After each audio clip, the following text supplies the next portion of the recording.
因为咱坐高铁的时阵呢，摕这对号车票的人呢，是会当提早去坐别台车的自由座。也毋过，若准真侪人拢安尼做，安尼原底的车帮变做有真侪位煞拢无人去坐，嘛袂当搁再卖啊。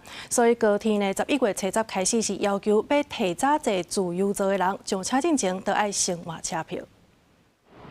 高铁各车站打出公告，请买对号车票旅客照指定时间来坐。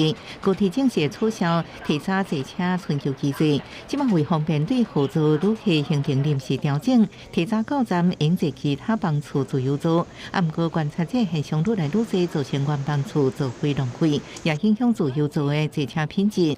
可以弹性的话，那当然是最好啦。但是如果规定的话，就习惯就好了，就注意一下就可以了。有时候就没地方坐。有时候很满这样。这样还不错，变得比较有秩序这样。高铁正式考虑坐车品质加速旅客权益。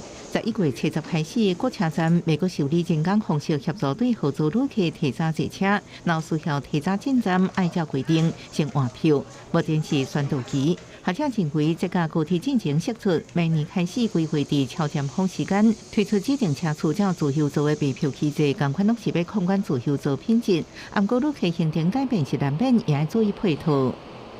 旅客为了要完成他后续的行程的时候，需要这样换票的时候，如果不方便，可能对旅客来说也有一些不便利，所以可能在试办期间，可能也有一些分析去了解说这样子后续要怎么优化。学者表示，新措施的效果也是有限制，因为尖峰时间部分需求已经超出负担，根本解决也是要等到新车到位，新车无导致营运进程，也透过继续优化班次、高效调度列车，真正方式来进行。记者综合报道。